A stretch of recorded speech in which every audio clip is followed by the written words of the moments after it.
ഇസ്രായേലോ അമേരിക്കയോ ലോകത്ത് ഒരു ശക്തിയും പ്രതീക്ഷിക്കാത്ത ശക്തമായൊരു നീക്കം ഇപ്പോൾ ഇറാന്റെ ഭാഗത്തു നിന്ന് ഉണ്ടായിരിക്കുകയാണ്. ഇറാനെതിരെ അടുത്ത ആക്രമണത്തിന് നെതന്യാഹുവും ട്രംപും പദ്ധതിയിടുന്നുവെന്ന വാർത്തകൾ വന്നതിന് പിന്നാലെ പൊടുന്നനെയുള്ള സൈനിക നീക്കമാണ് ഇറാന്റെ ഭാഗത്തു നിന്നും ഉണ്ടായിരിക്കുന്നത്. പുതുതായി പരീക്ഷിച്ച മാരകശേഷിയുള്ളവയടക്കം ഡസൻ കണക്കിന് മിസൈലുകൾ ഇറാൻ തൊടുത്തതായുള്ള വാർത്തകളാണ് പാശ്ചാത്യ മാധ്യമങ്ങൾ ഇപ്പോൾ പുറത്തുവിടുന്നത്. ടെഹ്റാൻ ഉൾപ്പെടെയുള്ള വിവിധ നഗരങ്ങളിൽ ഇറാൻ മിസൈൽ പരീക്ഷണം നടത്തിയതിനെ തുടർന്ന് ഇസ്രായേലും അമേരിക്കയിലും ആശങ്കയിലായിരിക്കുകയാണ്. രാജ്യത്തിന്റെ പരമാധികാരം സംരക്ഷിക്കുന്നതിനാണ് ആയുധ പരിപാടിയെന്ന നിലപാട് തുടരുന്നതിനിടെയാണ് ഇറാൻ സൈന്യം തിങ്കളാഴ്ച മിസൈൽ പരീക്ഷണം നടത്തിയതെന്ന് ഇറാൻ മാധ്യമങ്ങൾ റിപ്പോർട്ട് ചെയ്യുന്നത്. എങ്കിലും ഇസ്രായേലിനെതിരെ അപ്രതീക്ഷിത ആക്രമണം നടത്താൻ ടെഹ്റാൻ മിസൈൽ പരീക്ഷണം മറയാക്കി ഉപയോഗിക്കാമെന്ന് ഡൊണാൾഡ് ട്രംപ് ഭരണകൂടത്തിന് ഇസ്രായേൽ ഉദ്യോഗസ്ഥർ മുന്നറിയിപ്പ് നൽകിയിട്ടുണ്ട്. യഥാർത്ഥത്തിൽ ഒരു മുഴ മുമ്പേ എറിയുകയായിരുന്നു ഇറാൻ എന്ന് വേണം പുതിയ നീക്കത്തിലൂടെ മനസ്സിലാക്കാൻ. ഡിസംബർ 29-ന് വൈറ്റ് ഹൗസിലോ മാറെ ലാഗോയിലോ വെച്ച് ഇസ്രായേൽ പ്രധാനമന്ത്രി ബെഞ്ചമിൻ നെതന്യാഹുവുമായി അമേരിക്കൻ പ്രസിഡന്റ് ഡൊണാൾഡ് ട്രംപ് നടത്തുന്ന കൂടിക്കാഴ്ചയെ ഗൗരവമായാണ് ലോകരാജ്യങ്ങൾ നോക്കിക്കാണുന്നത്. ഈ കൂടിക്കാഴ്ച ഇസ്രായേലിന്റെ നിലനിൽപ്പുമായി ബന്ധപ്പെട്ട ഒരു കൂടിക്കാഴ്ചയാണ് എന്നതിൽ തർക്കമില്ല. എന്നാൽ ബെഞ്ചമിൻ നെതന്യാഹുവിന്റെ അജണ്ടയിൽ ട്രംപ് വീണുപോയി എന്നും ആരോപണമുണ്ട്.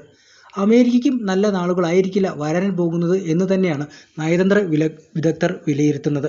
ഇസ്രായേൽ എന്ന ജൂതരാജ്യം ഇപ്പോൾ വലിയ ആശങ്കയിലും ഭയത്തിലുമാണുള്ളത്.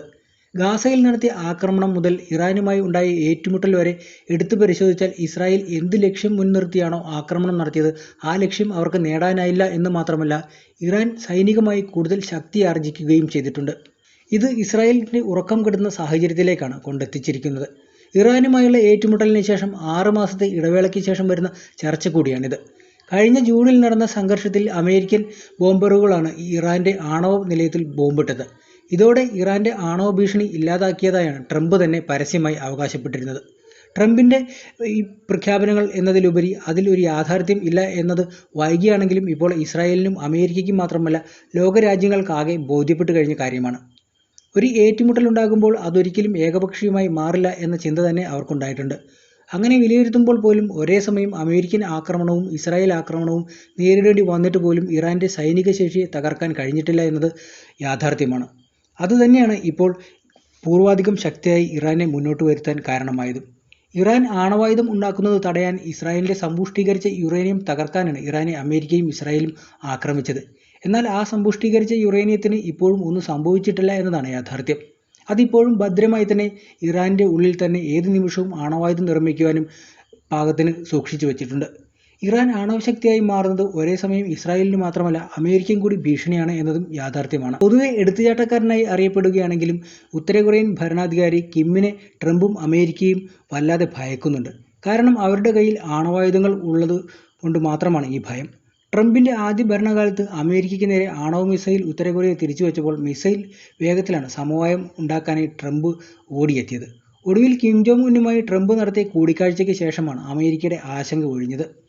അമേരിക്ക ഒരുപാട് രാജ്യങ്ങളെ ആക്രമിച്ചിട്ടുണ്ടെങ്കിലും ഏതെങ്കിലും ഒരു ആണവ രാജ്യത്തെ അവർ ആക്രമിച്ചിട്ടുണ്ടോ എന്നുള്ളത് ചോദ്യമായി തന്നെ നിലനിൽക്കുകയാണ്. പശ്ചിമേഷ്യയിലെ ഏറ്റവും വലിയ അമേരിക്കൻ സൈനിക താവളമുള്ളത് ഖത്തറിലാണ്. ആ താവളത്തിന് ചുറ്റും അമേരിക്ക വിന്യസിച്ചിരിക്കുന്നത് ആധുനിക ടെക്നോളജിയിൽ നിർമ്മിച്ച മിസൈൽ പ്രതിരോധ സംവിധാനങ്ങളാണ്.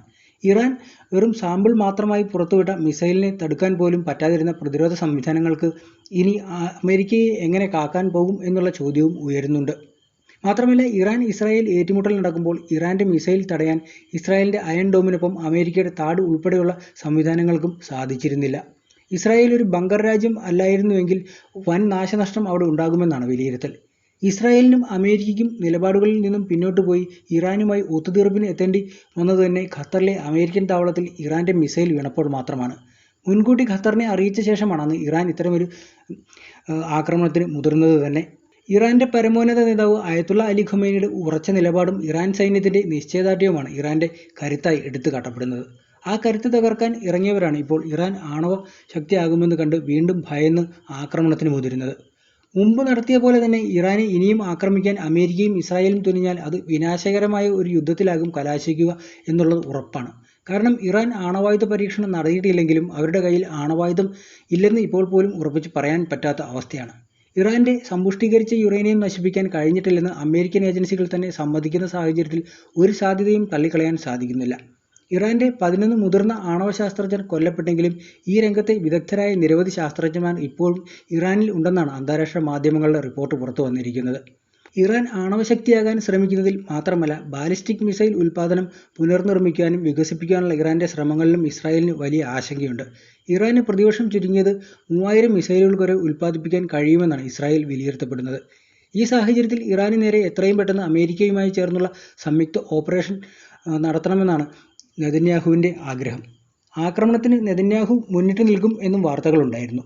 വ്യോമാക്രമണം ആരംഭിക്കുന്നതിന് മുമ്പ് ഇറാനിയൻ അട്ടിമറി നടത്താനും ലക്ഷ്യമിട്ട നയതന്ത്ര പ്രധാന കേന്ദ്രങ്ങളിൽ ആക്രമണം നടത്താനുമായിരുന്നു ഇസ്രായേൽ ചാരസംഘടന ഇറാനുള്ളിൽ 100-ലധികം ഏജന്റുമാരെ നിയോഗിച്ചിരുന്നത്. ഇതിനിടെ പലരെയും ഇറാൻ പിടികൂടി തൂക്കിലേറ്റുകയും ചെയ്തിരുന്നു. ഇറാന്റെ മിസൈൽ ഉൽപ്പാദന ശേഷി പൂർണ്ണശേഷിയിലെത്തുന്നതിന് മുമ്പ് അവയെ തകർക്കണമെന്നാണ് ഇസ്രായേലിന്റെ ആവശ്യം. ഈ ആവശ്യം മുൻനിർത്തിയുള്ള കൂടിക്കാഴ്ചയ്ക്കാണ് നെതന്യാഹു അമേരിക്കയിൽ എത്താൻ പോകുന്നത്. 6 മാസം മുമ്പ് നടന്ന സംഘർഷത്തിൽ ഇറാന്റെ കുറച്ച് ശാസ്ത്രജ്ഞരെയും സൈനിക ഉദ്യോഗസ്ഥരെയും സാധാരണക്കാരെയും വധിക്കാൻ ഇസ്രായേൽ അമേരിക്ക സഖ്യത്തിന് സാധിച്ചെങ്കിലും ഇറാൻ ഭരണകൂടത്തെ അട്ടിമറിക്കാനോ സൈനിക ശേഷി തകർക്കാനോ സാധിച്ചിരുന്നില്ല. എന്നാൽ ഇറാൻ ഇസ്രായേലിന് നേരെ നടത്തിയ പ്രതികാര നടപടിയിൽ 500-ലധികം ബാലിസ്റ്റിക് മിസൈലുകളും ഏകദേശം 1100 ഡ്രോണുകളുമാണ് പ്രയോഗിച്ചത്.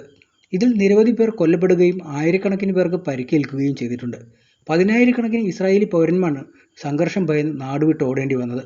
ഇറാന്റെ മിസൈൽ ഭീഷണി കേവലം വാക്കിൽ ഒതുങ്ങുന്നത് മാത്രമല്ല, മറിച്ച് മാരകമായി പ്രയോഗിക്കാം എന്നുള്ള ഉറപ്പോടുകൂടി തന്നെയാണ് ഇറാൻ രംഗത്തിറങ്ങുന്നത്. ഇതിൽ നിന്ന് തന്നെ പാഠം പഠിക്കാത്ത ഇസ്രായേൽ വീണ്ടും ഒരു അംഗത്തിനും ഇറങ്ങി പുറപ്പെട്ടാൽ ഇത് ഒരു സാമ്പിൾ വെടിക്കെട്ടായി മാത്രം കണക്കാക്കുമെന്നാണ് നയതന്ത്ര വിദഗ്ധരുടെ വിലയിരുത്തൽ പറയുന്നത്. മാത്രമല്ല, പേർഷ്യൻ ഗൾഫിലും ഒമാൻ കടലിലുമുള്ള ഇറാന്റെ വ്യാപകമായ മിസൈൽ ഡ്രോൺ പരീക്ഷണങ്ങളും സൈനിക അഭ്യാസങ്ങളും കഴിഞ്ഞ മാസങ്ങളിൽ അസാധാരണമായി വർദ്ധിച്ചിട്ടുണ്ടെന്നാണ് അന്താരാഷ്ട്ര മാധ്യമങ്ങളുടെ റിപ്പോർട്ടുള്ളത്. ഹോർമൂസ് കടലിടുക്കിന് സമീപമുള്ള പ്രദേശങ്ങളിൽ ബാലിസ്റ്റിക് മിസൈൽ പരീക്ഷണം, കടൽത്തീരത്ത് നിന്ന് വിക്ഷേപിച്ച് ക്രൂയിസ് മിസൈലുകൾ, ലോയിറ്റിംഗ് മ്യൂണിഷൻ ഡ്രോണുകൾ, അമേരിക്കൻ നിരീക്ഷണ വിമാനങ്ങളെ പിന്തുടർന്ന് നടത്തിയ സിമുലേഷൻ അഭ്യാസങ്ങൾ എന്നിവയെല്ലാം ഈ മേഖലയിൽ പതിവില്ലാത്ത രീതിയിൽ ഇറാൻ നടത്തുന്ന ഇടപാടുകൾക്ക് തെളിവായിട്ടുണ്ട്. സമ്പൂർണ്ണ ഗൾഫ് മേഖലയെയും അമേരിക്കൻ 5th ഫ്ലീറ്റിന്റെ പ്രവർത്തനങ്ങളെയും ലക്ഷ്യമിട്ടുള്ള ഒരു സൈനിക സിഗ്നലാണിതെന്ന സംശയമാണ് വിദേശ മാധ്യമങ്ങളുടെ യുദ്ധവിദഗ്ധരും പ്രകടിപ്പിച്ചിരിക്കുന്നത്. കഴിഞ്ഞ ആഴ്ച തന്നെ ഇറാന്റെ revolutionary guard naval commander rear admiral Alireza Tangsiri പ്രഖ്യാപിച്ച പുതിയ ദീർഘദൂര മിസൈലിന്റെ പരീക്ഷണം ഇറാന്റെ ആക്രമണശേഷിയുടെ പുതിയ അളവുകോലായി തീർന്നിട്ടുണ്ട്. പേർഷ്യൻ ഗൾഫ് 1375 കിലോമീറ്റർ നീളമുള്ളതാണെങ്കിലും ഈ മിസൈലിന്റെ പരിധി അതിനപ്പുറം വരെയുള്ളതാണെന്നുള്ള യാഥാർത്ഥ്യം. മിസൈൽ വിക്ഷേപിച്ചതിന് ശേഷവും അതിന്റെ ഗതി നിയന്ത്രിക്കാൻ കഴിവുള്ളതാണെന്ന് സാങ്കേതികമായി അതിവിശേഷപ്പെട്ട മുന്നേറ്റമാണെന്നതിൽ സംശയം വേണ്ട. കഴിഞ്ഞ 2 മാസത്തിനിടെ അമേരിക്കൻ നാവികസേനയുടെ പടക്കപ്പലുകൾക്ക് സമീപം ഇറാൻ നടത്തുന്ന ഡ്രോൺ ചലനങ്ങളും അസാധാരണമായി പ്രൊവോക്കേറ്റീവ് ആണെന്ന് ഉള്ള വാർത്തകളും പുറത്തു വന്നിരുന്നു. 2024 ഒക്ടോബർ നവംബർ മാസങ്ങളിലായി ഗാസയിൽ നടന്ന ഏറ്റുമുട്ടലുകൾക്കിടെ ഇറാൻ സൈനിക നേതൃത്വം ഹമാസിനും ഹിസ്ബുള്ളയ്ക്കും ദൂരപരിധി വർദ്ധിപ്പിച്ച മിസൈലുകളും ഷാഹേദ് സീരീസ് ഡ്രോണുകളും നൽകിയെന്ന ഇസ്രായേൽ രഹസ്യാന്വേഷണ വിഭാഗത്തിന്റെ റിപ്പോർട്ടുകൾ നിലവിലെ ഈ വിലയിരുത്തലുകളെ ശക്തിപ്പെടുത്തുന്നതാണ്. ഇറാഖിലും സിറിയയിലും പ്രവർത്തിക്കുന്ന ഇറാൻ പിന്തുണയുള്ള ഷിയ മിലീഷ്യകൾ അമേരിക്കൻ ബേസുകൾക്കെതിരെ നടത്തിയ 90-ലധികം ഡ്രോൺ റോക്കറ്റ് ആക്രമണങ്ങൾക്ക് പിന്നിലും ഇറാന്റെ ഇടപെടൽ ഉണ്ടെന്നുള്ളതാണ് അമേരിക്ക പറയുന്നത്. ഈ നീക്കങ്ങൾ കഴിഞ്ഞ 6 മാസമായി മേഖലയിലെ അവസ്ഥ കൂടുതൽ വഷളാക്കിയിട്ടുണ്ട്. അതിനിടെ ഇറാനിൽ നിന്നുള്ള ബാലിസ്റ്റിക് ഭീഷണികളെ നേരിടാൻ ഇസ്രായേൽ അന്താരാഷ്ട്ര സംഘങ്ങളുമായി സഹകരണം ശക്തിപ്പെടുത്തുമെന്നുള്ള വാർത്തകളും പുറത്തു വരുന്നുണ്ട്.